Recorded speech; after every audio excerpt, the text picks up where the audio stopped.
Everybody. My name is Beth Blecker of Eastern Planning. And since we're still sort of in the middle of COVID and everybody's really still a lot of time at home, I decided that I wanted to bring in some very, very talented people and do some workshops about very important topics to me. So this is our first. So welcome to our first workshop. And I'm fortunate to do one called Planning for Your School-Age Child with Special Needs and Beyond. And my guest speaker today is Robert Potofsky from Potofsky PLLC. Robert provides, and I'm reading because I want to do this right. Robert provides estate planning for families, including special needs planning that have a member with disabilities or mental health challenges. Robert also counsels companies in the area of business law, nonprofit law, corporate contracts and transactions. His experience also includes employment law, trademark, copyright, and litigation. Actually, what I'm saying is Robert does a lot, and he's very well educated. Robert serves on the Business Advisory Council of ARC of Rockland and Camp Venture, and he is a member of the Board of Directors for Rockland County Bar Association. And what do you do for the, not the nurses, the, what group is that? Because I have a client who's in that group. Hi everybody. Yes. So, just a quick diversion. So in addition, one of my not-for-profit clients, as part of your lovely introduction, thank you so much, Beth, is I'm corporate counsel for the Nurse Practitioner Association of New York State. Yes. They're based in Saratoga County. They represent about 3,800 nurse practitioners all over New York State, and I'm their official legal provider. I work with them also in terms of estate planning, business planning, corporate issues, regulatory matters. I feel that they're just such an important part of New York's healthcare delivery system. I'm very proud and very humbled to have worked with them since 2012. So nice. So it's a really great partnership. And the last piece of the introduction, which we don't want to forget, is I've asked Robert to be my guest speaker for these calls because he is the father of a child with special needs. So he knows firsthand all that goes on special needs planning. And for me, I know with schools at hybrid or only online, there's a lot of stuff that we have to make sure that the children get.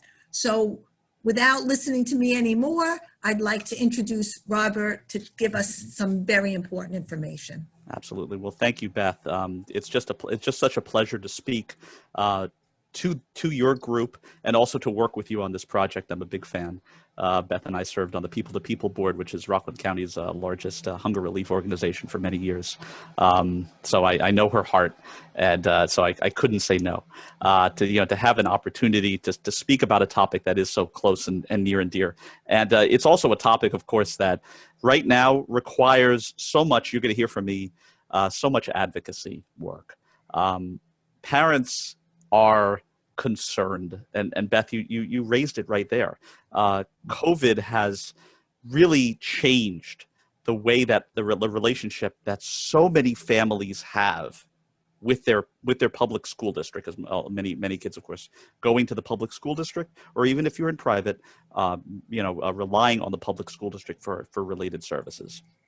And we need to make sure that, and I'll reiterate this throughout, that we have those relationships, that we cultivate those relationships for our communities and also for our individual families in terms of our school districts, to make sure that they do not forget about our special needs children who in many cases don't have the voice to be able, literally do not have the voice to be able to speak.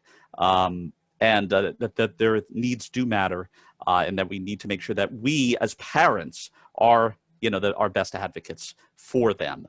So just a quick agenda for today. We're going to, be able to kind of breeze over a couple of topics as well, just to sort of just to cover some topics that I feel are really crucial to those of us with school-age children. Just to interject. Oh, sure. If anybody wants to ask anything specific, I'm going to have Robert give you his phone number, and make sure that if there's something you want to ask about your particular child, that you give him a call, because this is general, and sometimes you hear something and say, oh, but you need to know more. Yes, that's absolutely. On the last slide, we'll leave the last slide up for you. You leave it up. To make sure, we'll leave it up for you to make sure. So as you see, we're going to be talking, a little bit about a school-based approach, what we can do for our school-age kids in the public schools. Pivoting to a little bit of an estate planning 101. It's something that we don't focus on enough. As special needs parents, we're so focused on our children, and that's a really, really good thing. But we need to make sure that we're taking care of ourselves. Because it does impact, of course, our kids, depending on what sorts of benefits and other opportunities are available. So we'll be getting a little bit into that as well, and also some details on creating a plan. But trying to keep things light and kind of keep things moving along, and certainly happy to take questions offline as well with everybody. So just because this is such a personal topic for me, this is us. This is us. From the New City Neighbors from a couple of years ago, this is, we're just a family that's come into this. I've been I started my practice as a business and corporate attorney for many years, and recognizing the needs of our special needs community. This is a passion of mine.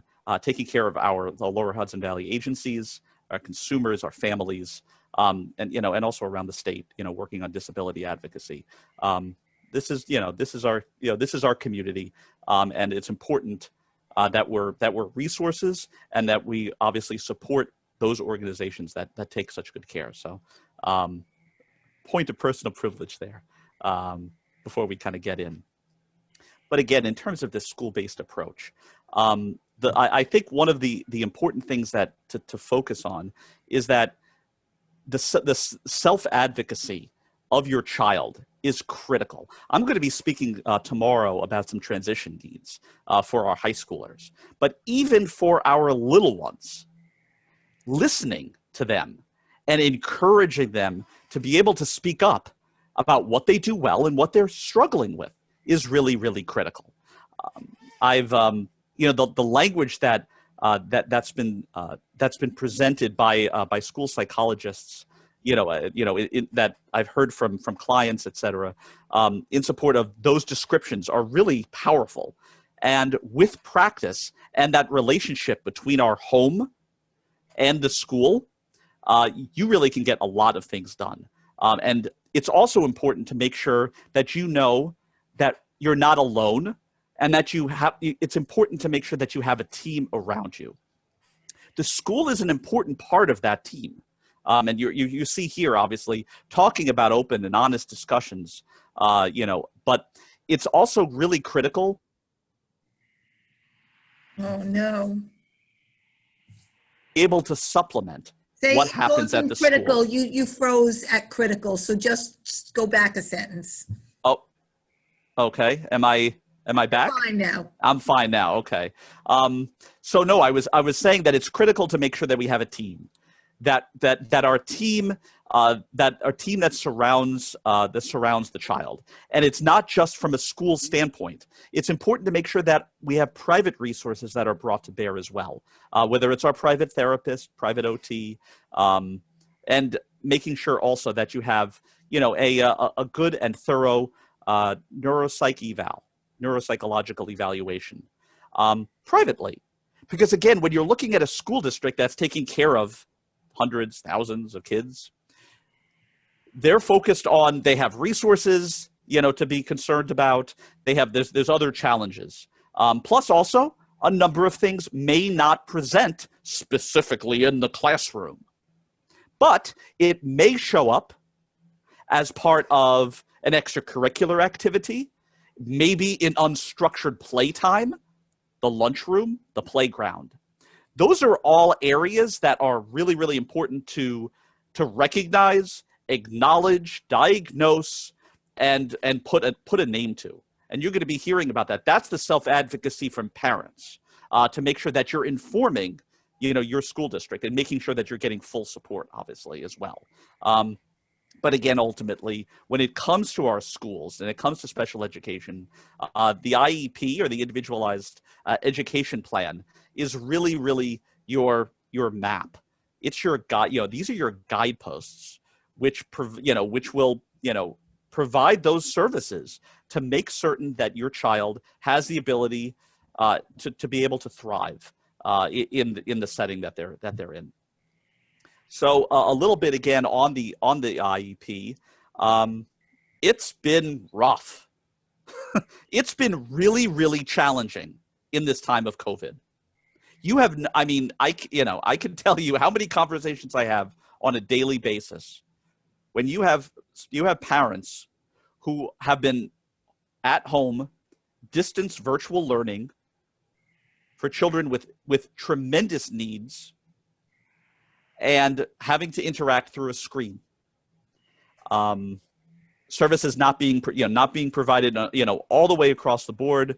Obviously, we know and I am always in partnership with our school districts. They're doing the best they can, but the burden on the parents is just tremendous.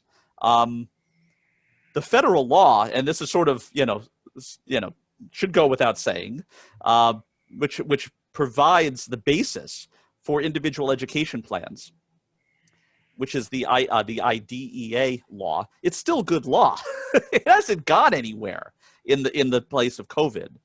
So for all of you out there that have IEPs and feel helpless and feel that you can't do anything, there are things that you can do. The IEP is a contract between you and the school district to provide certain services. They could be related services such as occupational therapy, speech therapy, or related services, or maybe it's a special education class, with more aids and more support in. Regardless, those supports are in place, and they were negotiated with, and they were put in place by your team. So it's critical to make sure that you know what's in there, because a lot of those plans were, maybe you had an annual meeting on Zoom and you didn't realize, I know that I didn't, that we were going to be in this these boxes, these Zoom boxes for so long. For so long. So maybe we didn't tailor the IEP or 504, which is also a plan that can provide additional supports, specifically for distance learning. Maybe not, right? But again, you'll see on the bullet here on the slide, you are empowered, and sometimes the school district will tell you, sometimes they won't tell you, you're empowered to always raise your hand. There it is, raise your hand. And say, I want a progress meeting. That needs to be, and then the team gets assembled. The entire team gets assembled. From the chairperson, the principal, special education teachers, you as parents, the child psychologist, school psychologist, to come together and say, what's the challenges here? What do we have to do to change the direction of what's going on? Again, I sadly have to come from that direction because I know that so many are having challenges right now. So I want to be I want to try to empower folks to be able to do that. And again, it's sometimes it's the school district. There's that, that distinction, that separation, but it's something that we need to do. It's important to advocate. And also the concept of compensatory education, which again is focused on the IEP. And again, we're looking back to what was required in terms of makeups, in terms of a child regressing. There's regression that has occurred throughout this time frame. So we need to also, if the school district doesn't offer, they may not. It doesn't necessarily mean that they don't want to. Maybe it's, they have a lot on their plate. We need to say, but wait a second. My child was here and now they're here. You indicated that speech should be given twice a week. It was given once a week remotely, and then maybe there's a gap. We have to acknowledge the gap. We have to quantify the gap, and then we have to push back, because that's what we do. That's what we always do as special needs parents or as parents generally, and say, look, there's a gap. What are we going to do about this? And coming to it from a place of partnership is also critically important. Yes, you're talking to a lawyer. I was a litigator for many years, but we live in these school districts. We live in these buildings. So the best we can do is, to try to do our best to work as a team, work as a partner, and to, work in good faith to be able to move forward. But that doesn't mean to not be firm and making sure that you're asking for what's necessary. So in terms of a little bit more again about our IEP goals, looking at those goals, hopefully you'll take a look after this, after this presentation at your child's IEP, and take a look at the goals that were developed, because that's going to be the benchmarks. Specific, measurable, attainable, results-oriented, and time-bound. They should be quantitative. There should be, we should be looking at charts, which hopefully will be documented by the special education providers that are going to be working with your child. How often they're reaching milestones. Are those milestones appropriate? Are they reach goals? It's really, really critical to do this, because otherwise you're not going to know. The team isn't going to know whether they're moving in the direction that everybody wants them to. How do you know without the end post, without having all of that in? So take a look. It's a work in progress. With our IEP goals, it's really tough. It's really, it's a challenge to be able to do that, because behind each goal, you may have school districts say, I don't know about who's going to be able to provide this, who's going to be able to provide the coverage on the school, in the playground when we get back, to be able to watch and look at behaviors and those sorts of things. And that becomes logistics, and that's where it gets a little challenging. But that's the give and take. That's the work that has to be done, and that's done at our meetings. That's done at our annual meeting that you have for an IEP, which need to continue to go on again, even in COVID, and obviously at any progress meeting that you call. As you see here, an ongoing relationship is essential. If you bring me in to come to drop into a school district, or I work with a special needs education advocates to do that. We drop in and we do what we have to do and we leave. But you live there, and if you have a school age child, you're going to be looking at many, many years of interaction with this school district. Now, again, I'm not saying that there are, of course, opportunities to, where you need to break the glass, and it's a true emergency situation where need to be able to go in and the school district's not in good faith, et cetera. But I do stress, especially in this area, to work with folks who, in terms of advocates and in terms of attorneys that have that ability to understand that fact. Because that's really critical. Again, we're not living in your shoes. We're not living in your community in that way. To be able to handle that. I also say, here's another tip for your IEP meeting, whether it's your progress meeting again or your initial meeting, to make sure that, again, we spoke a little earlier about those evaluations that are done privately or publicly as well. You need to make certain that you have those documents in your hand before the meeting. How many times have I seen that you walk into a school district's meeting and clients coming to me and saying that there was, they were handed at the meeting a copy of, some sort of evaluation, speech eval or education eval, et cetera. How can you possibly do anything with the information while you're sitting at the meeting? So as you see here, number one, you've got to make sure you do that. And then number two, you can actually inform. And this is how you can have a voice. Because before that meeting, you can look through maybe a previous year IEP. You anecdotally know what's going on and have spoken to the classroom teachers and the aides and maybe the teaching assistants and the lunch aides or whoever is involved. And you can then provide that feedback ideally even in writing 2 days before. And you can then cite to things as well, because you want to go in with a plan. You want to go into a meeting, not confrontational, but you want to go in knowing that, this is what you need to be able to help them, have them succeed and be able to engage in that place. They've obviously prepared these reports. They're comfortable with what's in there, but that's really, really critical. And if there are, as you see from the last point here, if you're having concerns, issues, or questions, conversations are great. Obviously, that ongoing dialogue, but it's really important to document things, to have that email string. So I always say to follow up a conversation with a teacher or somebody who's providing services with an email. Say, per our conversation, this is sort of our understanding, to make certain. It's a good practice. And again, if you ever need to look back, that becomes obviously a big area to work on.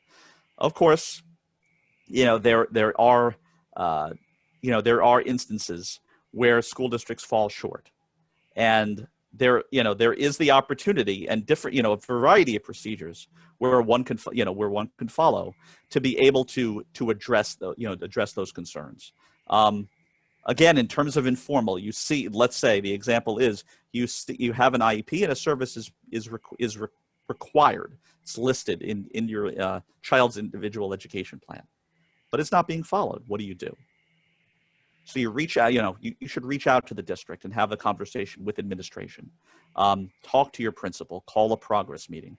It has, maybe there's a reason for it. Maybe there's an opportunity there to be able to work through, that. If struggles continue and if you aren't getting anywhere, and of course, and you'll know when, ultimately, that there's too much time elapsing, and maybe, oh, yes, we'll get there. There are more formal procedures that can be brought into place, which you see here as well, including up to a due process proceeding, which ultimately is it's an administrative action, which brings which it has as you see, an administrative law judge hearing evidence, etc., to be able to move that claim, and obviously then remedies then can be ordered against the school district for their lack of. Obviously, it's more expensive. It also takes more time, which again, there are, as we say with my son, there are green alarms, there's green lights and red light issues, and yellows as well. So ultimately, you'll have to sort of determine exactly, depending on the challenge, where you are and how much you need. Again, from where, the way I practice, I like to work with a special education advocate as well, because, they have, tremendous advice in this area. They know what the schools should be doing, what they're able and capable to do, and then obviously where those distinctions are. Sometimes I have found, again, having going through those steps, when you bring a lawyer in, it changes the dynamic. It just does. It depends on the school district. Maybe the larger school districts are used to that, et cetera. Depends on where you live. Depends on your relationship with the district. So all of these things need to be balanced. And so obviously so when my clients come in with these challenges, we do have a very robust conversation in terms of the pros and cons on how to proceed to make sure that, we're addressing the need while maintaining, a really important relationship that's going to be serving you for many, many, many years. So that's always the balance. So at this point, I wanted to actually pivot and move a little along to our caregivers and making sure that we're doing the planning that we need to make sure that we're taking care of ourselves.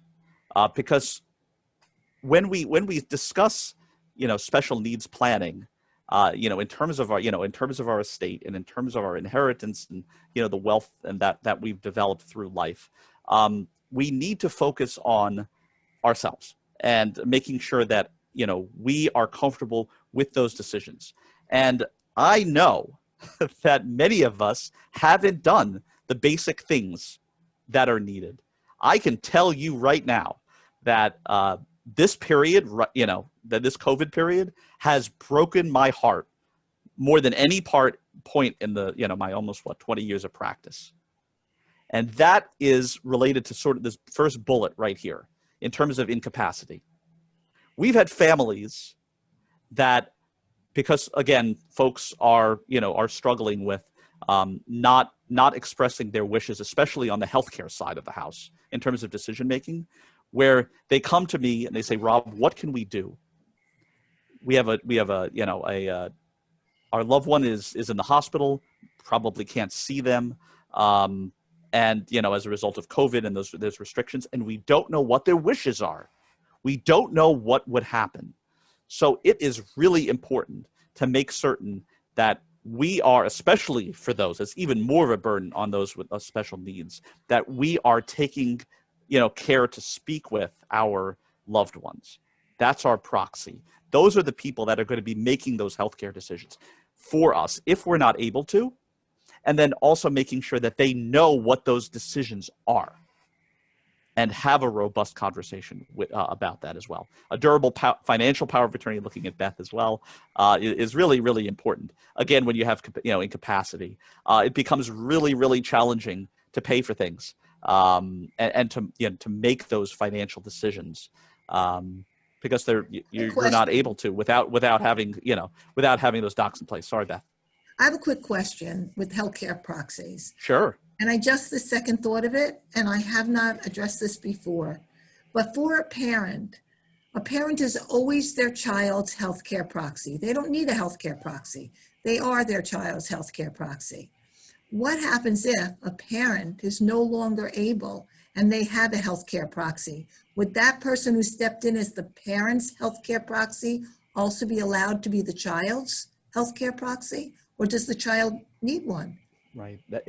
In this case, so there's that. It's a. And we're talking about a child under the age of 18. Right. Child is under the age of 18, which is obviously who we're speaking about today. They would have that. No, it's really based on a parent guardian relationship, right? I mean, that's what the basis of the under 18 crowd. That's who obviously we're speaking about today. That's what it's based on. When you knock that out, right? When that is unavailable to your scenario, that's why obviously that needs to be able to step in. That can be incorporated in a healthcare proxy, or there unfortunately there may be the need to do other measures. If that's going to be a long-term issue, if they're not going to be able to make those decisions for themselves, let's say, and this is something that we'll be talking about tomorrow, in terms of looking at different guardianships, et cetera, right. That would be something that would be incorporated into that process. So yeah, that's something to be aware of. It's, again, we see ourselves as always being there and making those decisions and having the capacity, especially for our kids, and also especially for our special needs kids, and our special needs family members. So, having those thoughts and putting those documents in place now will save so much hassle. I always say, ultimately, there's always some place to go, and sometimes we have to go, and that's to go to court and to petition for relief. But the more that we can do on the planning side to be able to address those issues, the better. So yes, there are ways to deal with that in terms of planning. But obviously, again, the court obviously ultimately being the ultimate arbiter, if not, if you're not able to. But that's a great question.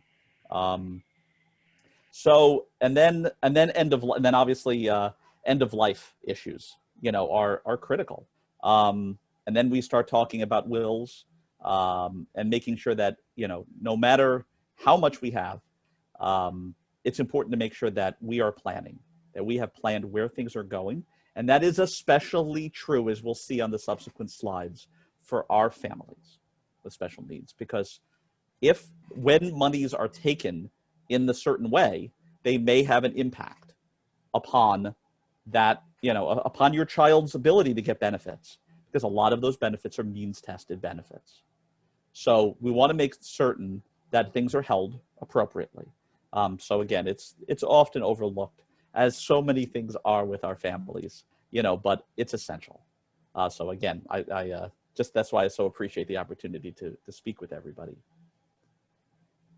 So again, looking at it basically, it's really, really critical to just think through these these basic issues of who's going to be handling affairs when you're unable to. And we don't think about these things all the time, but again, really, really critical. In terms of our future, and this is obviously a little more focused, on our children. And again, we're talking about our school age kids, but it's really important to have a real sense as much as possible. And we think, and we know that our kids can do so much, but it's also critical to make sure that we are working with professionals who are also making sure that we're bringing us to, not back to earth, but to a realistic point where we we can understand what our child's abilities are going to be, realistically on a going forward basis. So it's important to ask questions as we're going through the estate planning process about our special needs child, and make sure that we have plans, and to ask those questions realistically and honestly with ourselves. These are hard, sometimes these are really hard questions. We also think, well, if I, they can do this if I have this support, but maybe you're making lunch, and because they're not able to cook. Obviously, maybe we're talking about younger kids here. Tie your shoes, etc. Basic activities of daily living. You have a sense in terms of parents, but your professional team will also have a sense. And making those plans are really, really important. And I found that especially with the first question, it's really, really that I've had so many conversations in terms of, where is your special needs child going to live? With whom are they going to live if you're not around? The answer often is, well, our sibling, maybe their siblings will take care of them. We have to understand that you're their parent, but a sibling, and you're not there. You have to imagine yourself not being there, taking care for a lifetime in that role. And I'm not talking necessarily even just about, financial, but the actual day-to-day, challenges that you just take on because, all of us special needs parents, you have that S on your chest as Superman or Superwoman, but we're not there. And we need to be honest with ourselves in terms of that. We need, what that means, what the day-to-day means, and make sure that we are having that, that honest dialogue in terms of these questions. Because when we answer these questions, again, they're all documents like this, they're all snapshots, right? I mean, estate planning, we should be looking at documents every 3 to 5. Life events happen, people come in and out of our life, et cetera, et cetera. But when it comes to these sorts of issues, we want to make sure we're setting ourselves right. And we want to make sure that we don't have those rose-colored glasses on, even with the best intentions. And even with our sons and daughters, our best intentions. It may not be the right fit. We just need to have those conversations. So that's really a critical deep dive, which I feel privileged to work with families and work through those issues. When we do, what comes out of that is this isn't even necessarily a legal document, but it's so important for our special needs families. It's called a memorandum, as you see, a memorandum of intent. This is a document that I like to keep with the estate planning documents. And again, we have to put ourselves in the same place. We aren't there to know their favorite foods or favorite clothing or if many of our children have sensory challenges, emotional challenges. What are those triggers? that's not going to be anywhere. It doesn't live anywhere. It doesn't live in a will. It doesn't live in those documents. We live it every day as family members. We know it. So we need to make sure that that our loved ones, next of kin, know that. That can be life-changing if you're not there for your child actually on a going forward basis, not just in those moments, of course, in dealing with grief, but actually in the going forward moments, and at least having that sense. It's a critical step that's really related to what we discussed before. Then obviously when we're talking with our special needs families, we need to look at what we're able to produce in terms of income. And again, a lot of this from we're talking about school age children, may not be as applicable. But we have to make sure that we're looking at what the monies that are coming in, depending on the level of severity of our special needs child, and maybe they would be eligible for certain benefits. Then you start getting into the alphabet soup that you see here. SSI and SSDI, these are Social Security programs. SSI being a program which is means tested and connected to other benefits. SSDI may be related to somebody's employment record, related to a child, a loved one that has special needs and is unable to work as well. So making sure that you're balancing all of these matters against the expenses that you see, obviously. What are going to be the household's expenses? What's going to be the expenses of this child to be able to keep that up? And then to look at how, whatever that difference is, again, you're going to hear it again from me. We've got to be honest with what those numbers look like. And it's so much more important here. How does that get filled? You speak to somebody like Beth. You look at insurance. You look at other means to be able to fill those concerns. You address it and you make those investments. And again, revisit that. And that's why that partnership with your team, and we spoke in the first portion, about obviously making sure that their educational needs and emotional needs, psychological needs are taken care of. But in this is as well, we need to make sure that you have the team to make sure that you have that, that it's identified early on, and I'm looking, yes, absolutely early on. So that way, as much as possible, that can be filled, that provides that peace of mind. And obviously we talk about how things are held, but at least just understanding that there may be a shortfall. Life is expensive. Life in New York is expensive. And again, those with special needs, all of those challenges. And we know that many of these programs are under tremendous pressure right now. Unbelievable pressure from state and federal, to continue, obviously. So we need to make sure that we're doing everything to plan. And there's another issue inside of when we talk team, and that's other family members, grandparents, whereas there are family members that don't realize the complexity of leaving a child with special needs money, and they think they're helping. And a lot of times inside of our planning with our teams, we have to make sure that none of our family members are going to leave money directly to our children with special needs. And so a lot of times in team planning, we have to talk to the grandparents and the aunts and uncles, because they could, just by leaving them, I'm going to leave $25,000 to my nephew because he's going to need it. And that could cause a big issue. So there's a lot more that we don't even think of when we're talking about a team and planning. Absolutely, that's 100%, and that's why I jumped right over to here. It is, when we were talking obviously about estimating income, and we talk about means tested programs. That's what we're speaking about. For a lot of the day to day, depending on the impact and how affected our child, the child is, they may be eligible for certain means-tested programs. SSI, Medicaid may provide other benefits through the Office of Persons with Developmental Disabilities, et cetera, et cetera. The point of all of this is they're means-tested programs.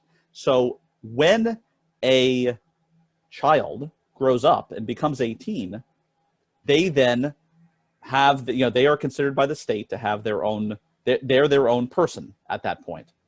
And it is important to recognize that, yes, we can have challenges when people pass.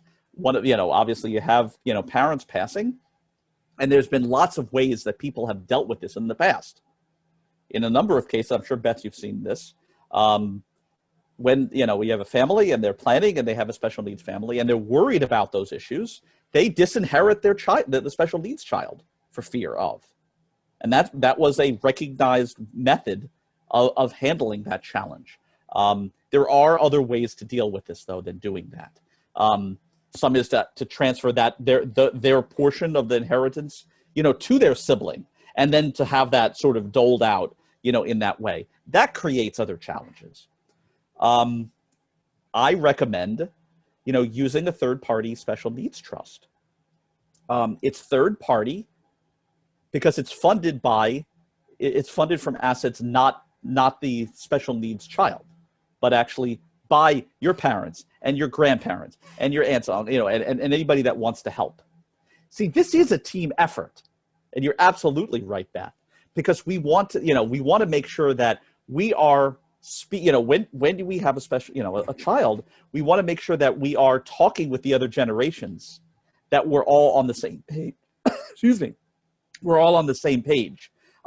So they may need to alter their documents to reflect your planning.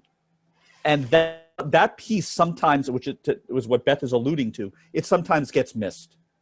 And what ends up happening then is that the money basically drops into the child's lap at that point, whether it's a grandparent or what have you. It drops into their lap, and unfortunately it causes a big mess. It blows benefits for them. It's and then you'll be scrambling after the fact. You'll be running to court and trying to get different sorts of trusts and trying to move monies around, and then there's disruption, and there's already disruption on top of grief because somebody had passed. So what we want to do is take that down and be able to establish and start to create that legacy beforehand, which, as you can see here, that trust can be created by a will. Within a will, it's actually the will contains the trust. The will is a trust document, as it were. Or actually, you can have a freestanding living trust, inter vivos trust, which you can start to move money during, while you're living, and start to create that legacy. And obviously, there is a trustee that's in place. And also the advantage with a special, a third-party SNT is the ability that when our special needs child does pass, there's actually legacy as well. So those monies can be moved along as well. So that it's an important strategy to be able to have eyes open. And again, I know that I'm talking to families, in today's seminar, which are a bit younger.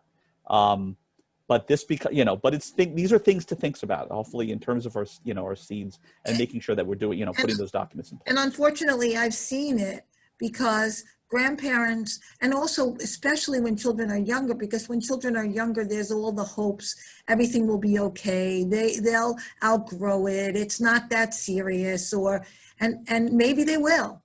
But we still need to be protected in case they don't.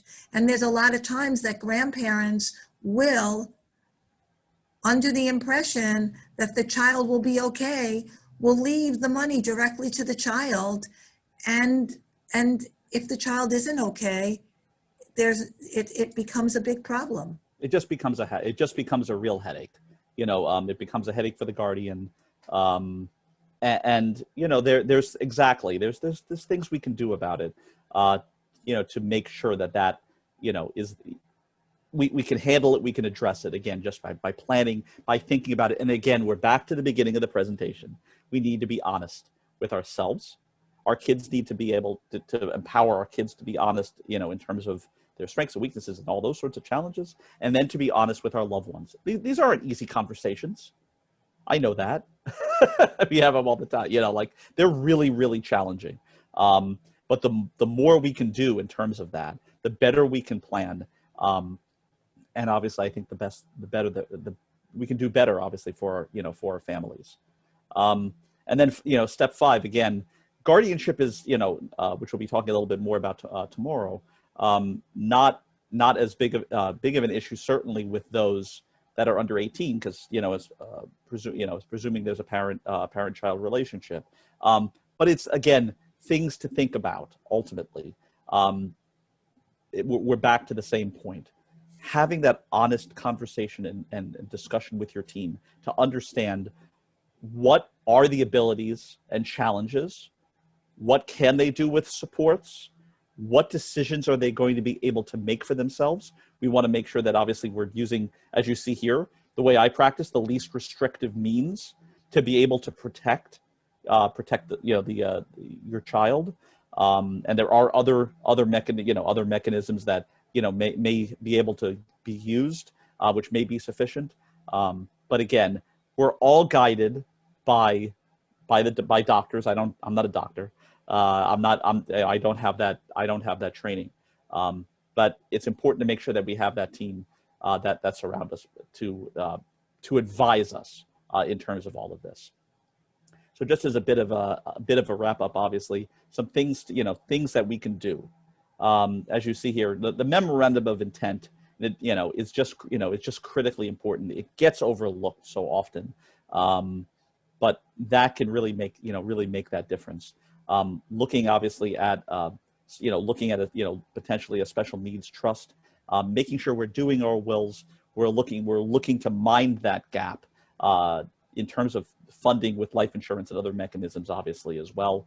And then to make sure that we're having conversations with our loved ones to make sure that everybody that wants to benefit this child is naming the special needs trust as the beneficiary of all their plans and accounts, et cetera, for you, and then also for your loved one, obviously, as well.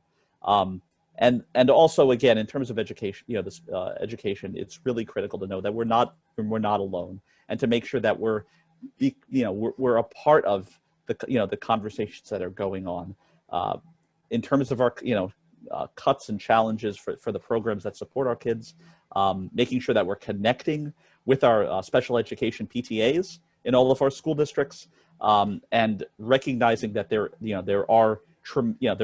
very blessed to be in New York. There are tremendous resources here, wonderful not-for-profits, school-based organizations that are here that will walk our families through to make sure that we have our questions answered, and that we're put at ease a bit in terms of all of the challenges that we face. So I really appreciate the opportunity to speak with everybody today. There's the slide, Beth. And you see he has an email address as well, so you can definitely send him some emails. If you have any questions and you want to ask me, you know my number, 845-627-8300, bblecker@easternplanning.com. But really what I want you to understand is that there are people that are here for you. And we want to make you aware that you should just reach out. Sometimes people hide it and they don't feel like they should ask questions. It's important to ask questions. And so I wanted to bring to you somebody who's there to answer questions, somebody who understands the situation that you're in. And so I really appreciate you listening. I know that if you want to call, you will. But if you know somebody else who might find this interesting, this is recorded. So we can you can put somebody on our website, easternplanning.com, and they can listen, or you can give me a call and I'll send you the link, or I'll send a friend the link. So please, really, this is important. And thank you, Robert, so much. This was so educational. And if you know somebody with an older child, tomorrow, at the same time, the same place, right? The same back channel. Right. So thank you all again. And if you need to be here tomorrow, just tune us in. Okay. Thank you so much for the Bye-bye. opportunity. Bye bye.